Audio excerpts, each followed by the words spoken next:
Olá, você já ouviu falar da RIP, Recria Intensiva Pasto?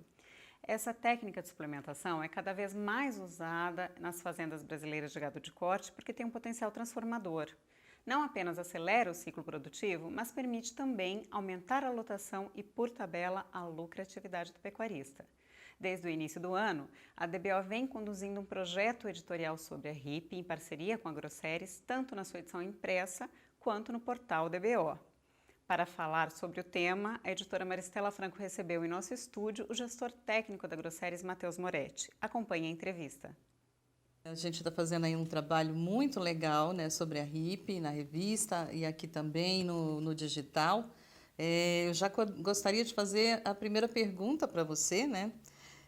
Quais fatores estão impulsionando a intensificação da recria na pecuária de corte? Primeiro ponto assim, que eu gosto de destacar é que a margem hoje da atividade ela reduziu. A gente vê que a evolução da pecuária desde lá da década de 70 até hoje em dia foi o achatamento da margem que o produtor recebe.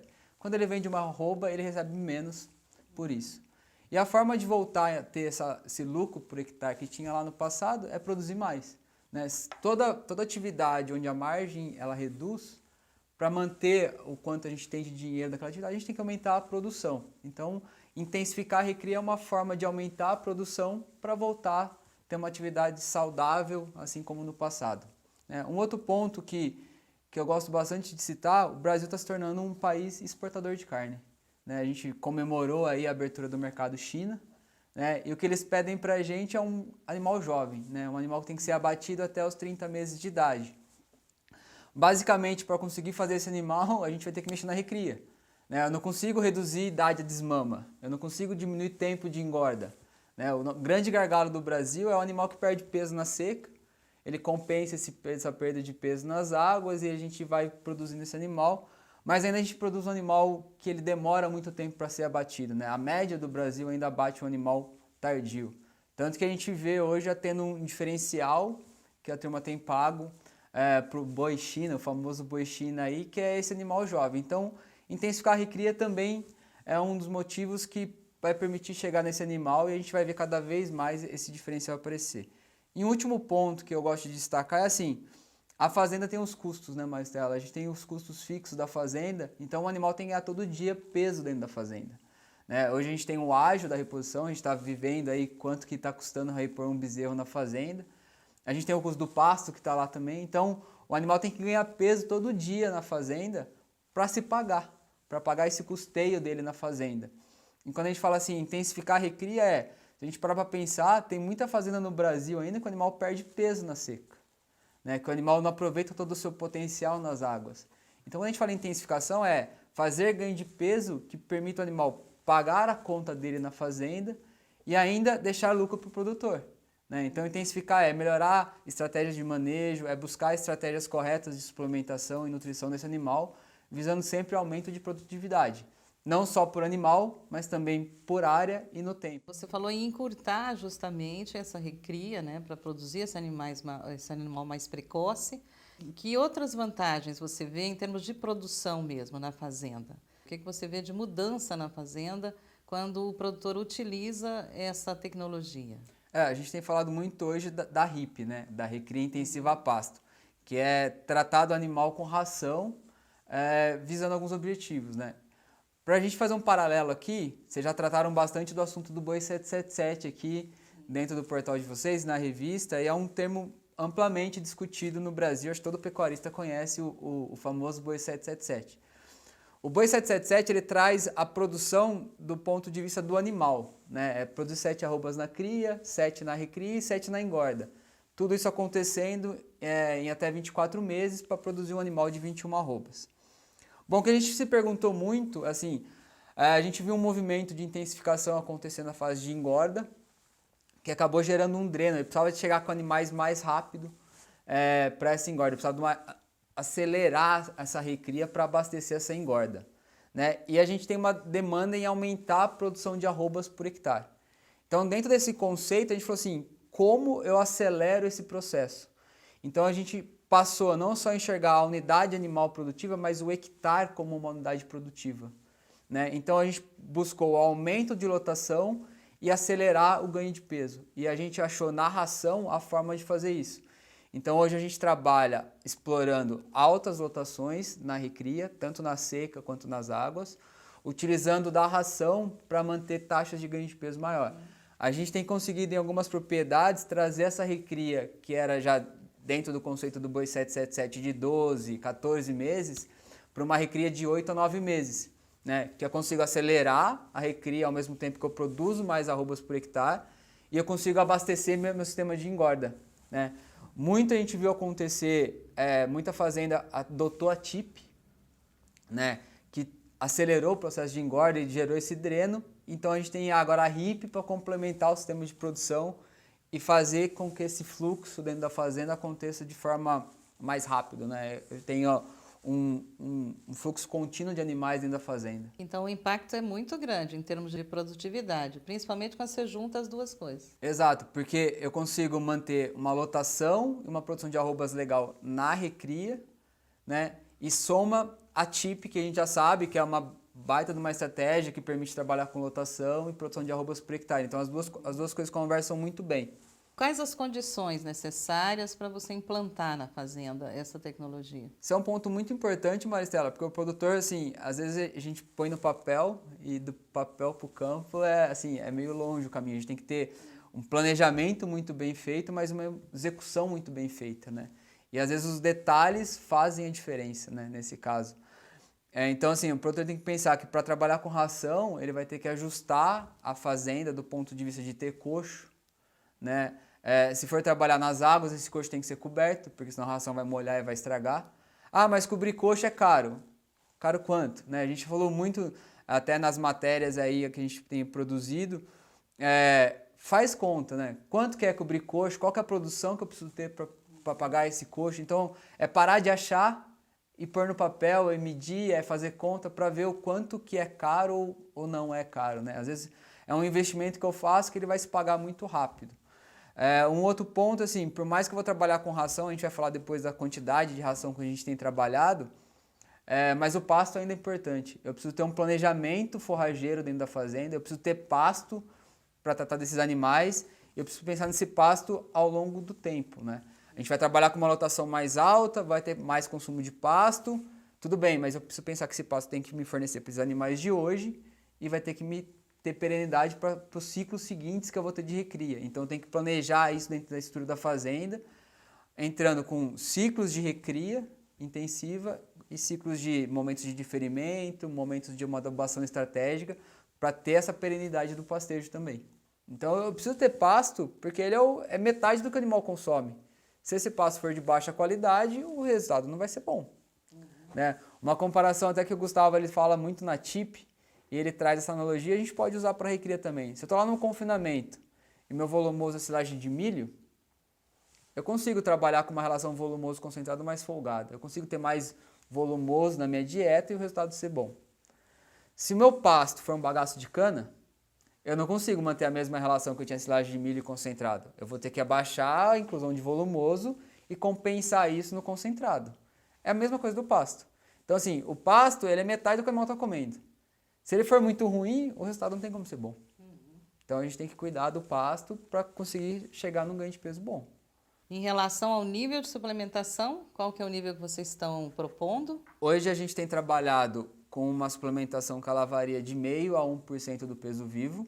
Né? A gente começou os trabalhos nossos fornecendo algo em torno dessa quantidade, até entrando um pouquinho mais para dentro da RIP, a gente esbarrou um pouco no operacional quando a gente ia para grandes fazendas, né? Que movimentar essa quantidade de ração pede uma logística muito grande, né? Movimentar toda essa comida dentro da fazenda, a gente esbarrava em alguns momentos nisso. Então a gente até conseguiu trabalhar dentro da formulação dessa ração, a gente desenvolveu uma modulação de consumo. Hoje a gente consegue trabalhar muito bem isso dentro dos nossos clientes que a gente tem trabalhado com a RIP.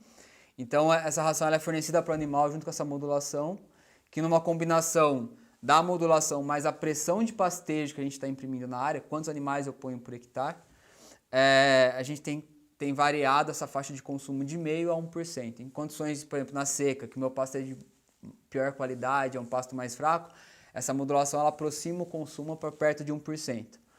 Quando a gente vai para as águas, essa modulação, como o pasto melhora, o animal consome mais forragem, essa modulação vem para perto de 0,5% do peso vivo. Tá? A gente está falando aí um animal de 300 quilos, para pôr número e facilitar, na seca ele vai comer perto de 3 quilos, nas águas de 1,5 kg a 2 quilos por cabeça dia. Lembrando, por ter modulação, eu não preciso tratar todo dia, o que facilita o operacional. Então eu consigo levar essa ração para os animais de 2 a 3 vezes na semana. Então isso facilita muito o sistema dentro da fazenda, né? Basicamente é isso. Quando a gente for pensar em detalhe da técnica, obviamente a formulação de seca ela não vai ser a mesma que a formulação de águas, porque o meu pasto é diferente. Então na seca o que está faltando? Proteína. Então minha formulação de seca ela vai ter uma carga proteica maior do que das águas, porque eu tenho que fornecer o que está faltando ali no pasto, que sempre vai ser a base do meu sistema. O produtor pode elaborar ele mesmo essa ração na fazenda, adquirida, como é que é? Ele pode sim produzir essa ração na fazenda, né? Hoje a gente consegue atender produtores que adquirem a ração pronto para uso, ou adquirem produtos nossos, que é o núcleo mineral, e ele vai formular essa ração na fazenda, né? Se ele tiver conhecimento de nutrição, ele pode ele mesmo formular. Se ele não tiver, sempre vai bom ter um zootecnista, alguém ali para auxiliar o nutricionista a fazer essa formulação. Então, basicamente, a gente olha para o capim, não, a gente analisa o capim, vê o que ele tem em termos de proteína e formula uma ração para atender as exigências desses animais. Uma dica prática aqui que a gente pode colocar para a turma, até para saber se esse suplemento, essa ração está com nível proteico adequado, é assim, entrou num lote de animais, olha para as fezes. Num pasto muito ressecado, as fezes estão saindo muito ressecada, muito provável que o rumen não está funcionando direito, ou seja, aquela fibra que o animal consome não está sendo degradada. Então, mostra para a gente que está faltando proteína. Então, você vai ver, se ajustou a proteína na formulação, as fezes amolecem. Então, a gente fala que assim, é um indicativo prático do campo e fica uma dica aí para o produtor. Andou no meio do lote, se a fezes estiver ressecada, tem algum problema errado na formulação do produto no coxo. E equipamento? Ele precisa ter um equipamento específico? É uma limitação essa questão do equipamento para a distribuição da ração ou não? A gente fala assim que o brasileiro é muito criativo, né? A gente tem hoje no mercado equipamentos para distribuição de ração a pasto, né? Assim como tem o vagão no confinamento, tem o vagãozinho que faz a distribuição no pasto. Mas na vontade de fazer, todo mundo faz. Tem gente que faz adaptação com calcareadeira, acho que vocês já até trouxeram isso também em algumas matérias. Tem gente que leva de carroça, tem gente que faz um depósito perto do coxo, tem alguns coxos que já tem um próprio depósito de comida no coxo. Então, assim, existem equipamentos próprios, existem adaptações e existem o jeitinho brasileiro. Sim. O importante é a vontade de fazer, é ter o planejamento em fazer, que querendo as coisas dão certo. Quanto que o produtor está conseguindo em termos de ganho, de quantas arrobas ele está obtendo com a RIP? Alguns estudos recentes que a gente fez em fazendas de campo, de clientes nossos, a gente conseguiu trabalhar com lotação média ano de 3 a 4 animais por hectare, tá? Não é o A, animais por hectare. Então a gente entrou na recria, logo após o desmame a gente entrou com os animais na fazenda, eles ficaram por 9 meses dentro da fazenda e foi na média a gente trabalhou de 3 a 4 animais por hectare. O ganho médio nessa fase toda, ele variou de 600 a 750 gramas média, seca e águas, que levou a gente a uma produção de 30 a 40 arrobas por hectare ano. Então é mais ou menos essa faixa que a gente tem tido de produção.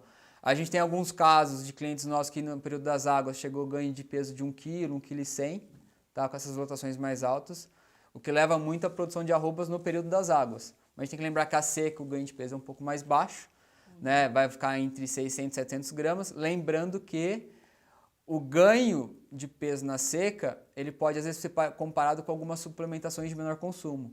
O detalhe a gente está falando que a gente está com uma lotação mais alta. Então isso tem que ser considerado. A RIP, quando a gente for olhar esse tema de intensificação, que a gente parte para um fornecimento de ração, a lupa nossa que eu brinco, da avaliação do resultado econômico ou zootécnico, ele tem que sair do animal e ir por hectare.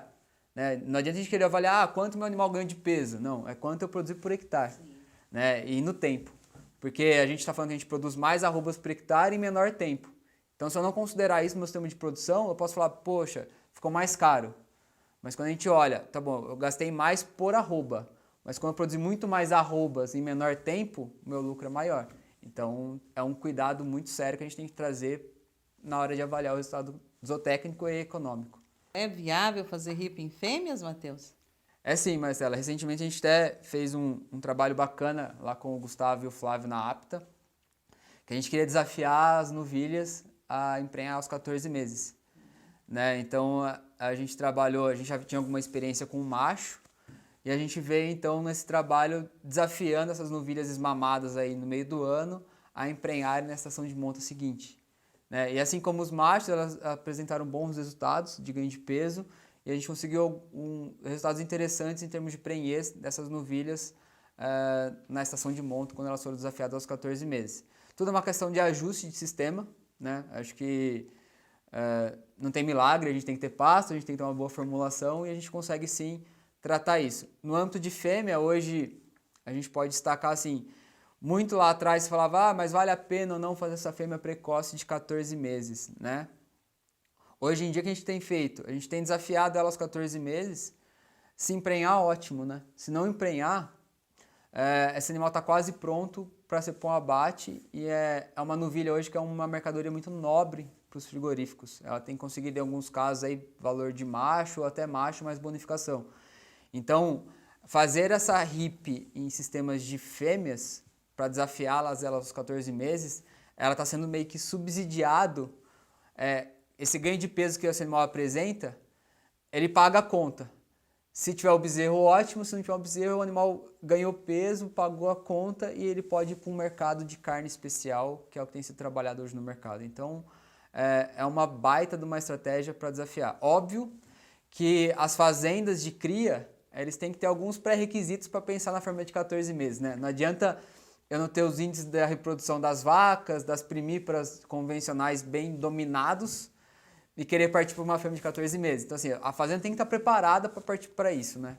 Mas, em estando preparada, é uma baita de uma estratégia para ser trabalhada também em rebanhos de cria e acelerar o processo de reprodução das fêmeas. O que você está querendo dizer é que não pode simplesmente suplementar na recria essa fêmea e depois se ela emprenhar, você não pode abandonar ela. Exato. E não deixar de continuar suplementando. Ela tem que ser suplementada. Perfeito. O indicador que eu gosto de ver na fazenda, assim, chega na fazenda de cria.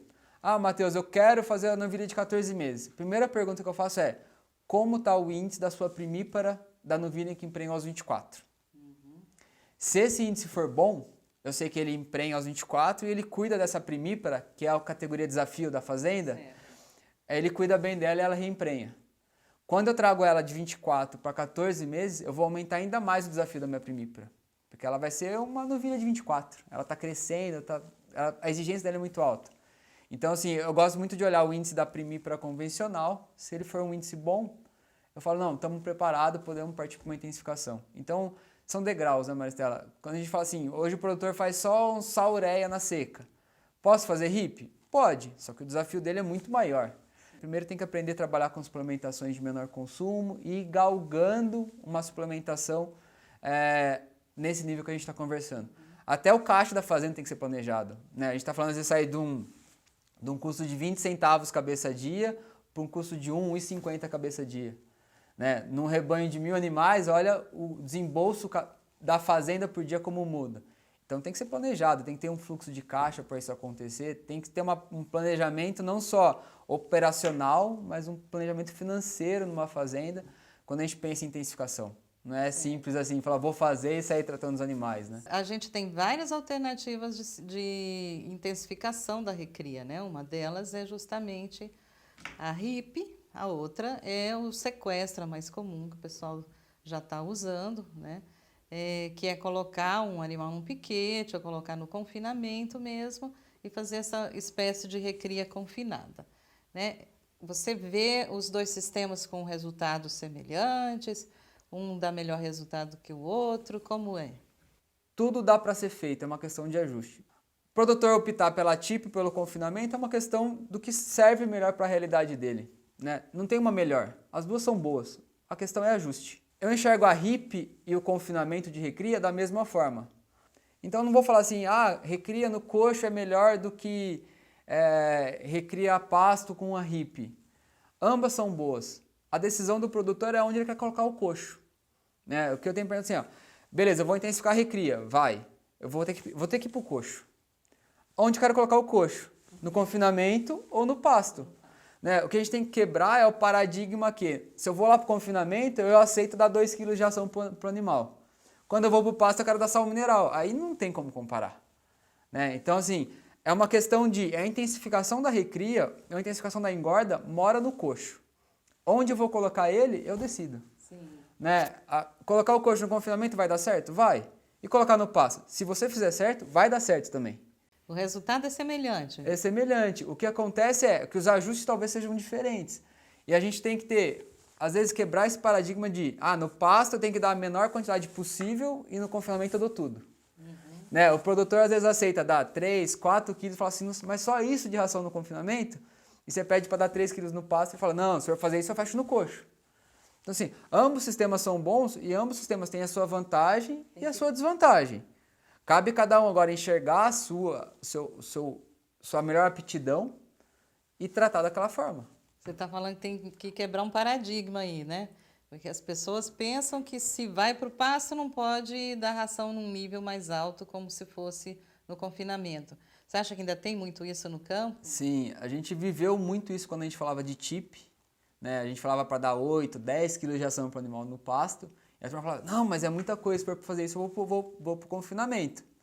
E hoje em dia eu acho que a gente quebrou já um pouco desse paradigma na TIP, né? A gente vê que a TIP cresceu muito no Brasil. Centro-Oeste é uma estratégia consolidada já hoje. Depois, o que a gente discute é muito mais ajuste do que a viabilidade da estratégia ou não. E da mesma forma, acho que a RIP, ela vem assim, acho que a TIP está para o confinamento, assim como a RIP está para o confinamento de recria. Então, assim, os resultados, a gente já fez pesquisa disso, ela é muito próximo. Aí a questão é ajustar o sistema para buscar o máximo daquela estratégia. Tá? E aí é bem isso que você falou assim, é quebrar esse paradigma de na TIP 8 kg de ração, na RIP eu vou dar 3, 4, é aceitar que a gente vai trabalhar com maior nível de fornecimento de ração. Óbvio que tem que ter planejamento, o risco está sempre ali. Toda vez que eu intensificar, o risco aparece de forma mais incisiva. Mas sim, o resultado que a gente tem obtido hoje em RIP, ele se assemelha muito ao confinamento de recria. E é mais prático, né? É mais prático para o produtor. Sim, se a gente pensar que no confinamento eu tenho que ter uma área de confinamento, vou ter que ter produção de volumoso, né?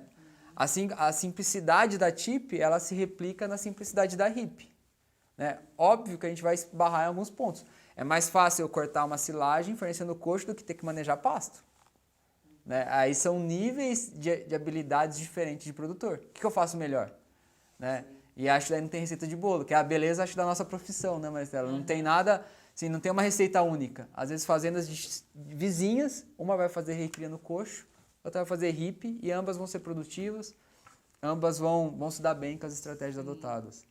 E em relação às fêmeas também tem tabu, né? Suplementar fêmeas ainda é um tabu no Brasil. Tratar de vaca, tratar de novilha é uma coisa ainda que a gente vê muita barreira, né? E aí a gente tem visto aí, acho que há um ano que a gente está vivendo de valorização dessa reposição, o bezerro está valorizado. Então é o momento do produtor se conscientizar que a cria também é lucrativa e para manter essa lucratividade a gente vai ter que investir em tecnologia. Vaca não pode parir magra, vaca tem que parir em score corporal bom. A gente já sabe, se ela parir em score corporal bom, a taxa de sucesso na prenhez é muito maior. Tem vários conceitos que a nutrição da vaca, ela influencia o bezerro que está sendo gestado na barriga dela. E esse bezerro vai responder mais depois numa RIP, numa recria no coxo. E a novilha, assim, a novilha hoje é a joia rara da fazenda, né? Ela ganha peso, que ela subsidia a estadia dela lá, da forma que eu brinco. E aí ela pode dar um bezerro ainda. Então, assim, a gente tem muito paradigma para vencer. E acho que a intensificação vem para mostrar que essas barreiras podem ser transpassadas aí e a gente aumentar a produção de arrobas por hectare. E qual que é o nível de suplementação na fêmea? É igual no macho? É igual no macho. Ela tem variado aí de 0,5% a 1%. Trabalha com a modulação e frente à lotação que a gente trabalha na área, se eu aumentar muito a lotação, esse consumo de ração vai mais próximo de 1%. Se eu abaixar um pouco a lotação ou o pasto for de melhor qualidade, ele vem para 0,5% do peso vivo. Então é até importante assim, planejou, não é pôr a ração no coxo e larga lá. Tem que ter um acompanhamento, anotar consumo, para a gente ver como que está esse consumo, se está frente ao esperado ou ao previsto. Né? Não adianta Acho que isso é válido não só para HIP, mas vale para qualquer estratégia de suplementação. Às vezes a gente chega na fazenda, a turma vem, ô, tá comendo muito, ou tá comendo pouco. Aí eu falo, comendo quanto? Ah, não sei. Então, assim, sair do sentimento e ir para a razão, né? Esse não sei tem que acabar, né? Tá na hora, né, Maristela? Acho que a gente está caminhando para um sistema que não vai aceitar mais o não sei. Cada vez mais a gente vai ter que, quando lançar uma pergunta, ter o número na ponta do lápis ou em cima da mesa para tomar a decisão. Vocês fizeram essa pesquisa lá na APTA com fêmeas, né? Trabalhando também a questão da lotação. E qual foi a conclusão dessa pesquisa em termos de lotação? Fizemos 2 anos de pesquisa lá em parceria com o Gustavo e com o Flávio na APTA. No primeiro ano a gente validou a HIP frente ao confinamento de recria, né, que os resultados foram muito semelhantes. E aí no segundo momento, no segundo ano, a gente quis buscar essa modulação nessa interação com a lotação.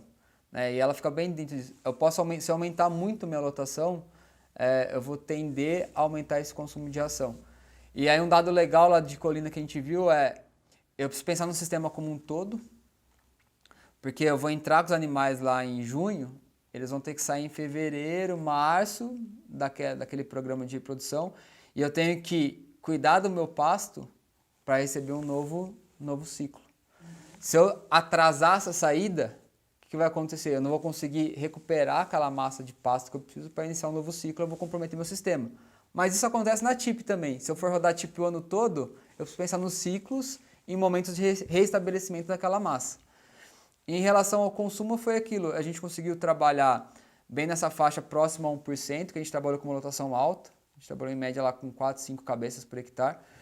E aí a gente teve uma prenhez, assim, a prenhez ela foi em função da lotação, depois até convido a turma para ver a matéria que saiu na DBO, que tem esses números de forma mais incisiva.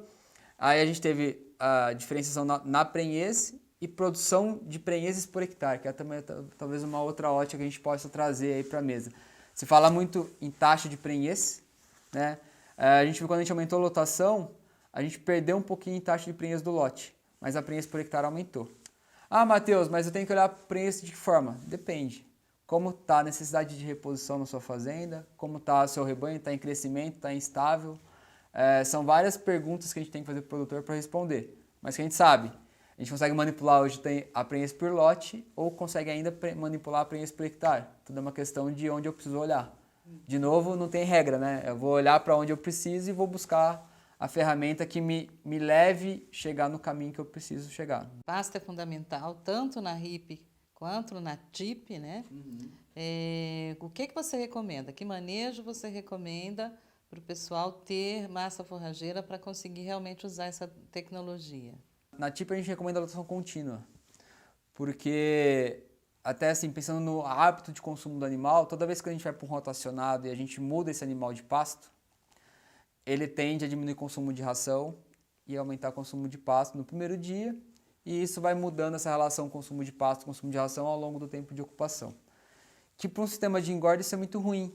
Né? A gente pensa no confinamento, a gente quer a dieta mais igual possível todo dia. Então, quando a gente pensa num rotacionado, a gente está mudando essa dieta todo dia, que não é bom para uma engorda do animal. A gente quer o consumo de ração sempre mais perto do máximo que a gente estipulou para ter consumo de energia. Na RIP, ela se enquadra num rotacionado. Né? A gente tem trabalhado muito em alguns clientes com manejo alternado. São 2 piquetes e a gente oscila entre esses 2 pastos, os animais. Mas eu vejo que na recria, ter um rotacionado não é tão problemático quanto uma TIP. Tá? Na TIP eu vejo assim, se tiver um rotacionado, talvez ele é ruim para o sistema. Eu particularmente prefiro trabalhar muito mais em pastejos contínuos na TIP, né? Mas na RIP eu acho que, como a gente está ainda num balanço relação volumoso concentrado de 50-50, ele aceita mais esse manejo de optar tanto qual que é a habilidade do produtor. Ele rotaciona bem as áreas, ele consegue fazer um alternado. O alternado a gente vê que o pessoal consegue manejar muito bem. Né? Ele está no meio do caminho ali, entre um contínuo e um rotacionado, e temos tido bom resultado. Vocês trabalham com adubação? É preciso fazer vedação do pasto? Boa pergunta. Assim, acho que adubação e diferimento do pasto são 2 estratégias que a gente tem para produzir massa. Certo? Então, às vezes a gente tem que ter uma adubação planejada durante o período das águas para acelerar o crescimento. Tem algumas fazendas que a gente gosta de fazer uma adubação no início das águas, para quê? Para acelerar a saída desse pasto. Então a gente aduba ali, começou a chover, a gente aduba, acelera a saída do pasto para ter aquele pasto de qualidade nas águas. Alguma vez ou outra faz uma adubação intermediária, mas uma outra adubação que a gente trabalha bastante é no final das águas. Então a gente usa bastante o pasto durante as águas, atrasa um pouquinho de ferimento, faz uma adubação estratégica ali no final das águas para pegar as últimas chuvas e gerar essa massa, né, tira os animais da área, faz um diferimento, gerar essa massa de forragem para ser trabalhada na seca. Eu vejo muita gente me perguntando, não tenho pasto, Matheus, o que eu faço? E o ponto é, às vezes vale a pena baixar, vende animais. Mas eu vou vender animal. Porque o que paga hoje a diária da fazenda é produção. Não adianta eu ter uma lotação alta na fazenda e esses animais não produzirem. Às vezes é melhor baixar a lotação da fazenda, vender animal. Óbvio que eu vou subir custo fixo por cabeça dia, tem que buscar o equilíbrio, mas eu tenho que ter esse animal ganhando peso na fazenda. Não adianta ter uma lotação muito alta, faltar pasto e o animal não ganhar peso. Sim. Então, assim, o que paga a conta da fazenda hoje é produção de carne. Eu tenho que produzir arroba todo mês. Se eu tiver uma lotação muito alta que comprometa isso, tem algum ajuste errado. Ou está faltando melhorar o manejo de pasto, ou estou excedendo a capacidade de suporte da minha fazenda, alguma coisa está errada. Então, o produtor precisa ter isso em mente. Muito obrigada, Matheus. Você deu uma aula para a gente aqui sobre espero HIP, ter ajudado. né? Muito obrigada. E a gente se encontra em outra oportunidade. Muito obrigado, Marcelo. Gostou da entrevista? Então se inscreva em nosso canal no YouTube para receber mais conteúdos como este e não esqueça de deixar seu like. Para acompanhar nosso projeto e saber mais sobre a HIP, assine a revista DBO ou acesse o endereço www.portaldbo.com.br/agroséries. Até a próxima!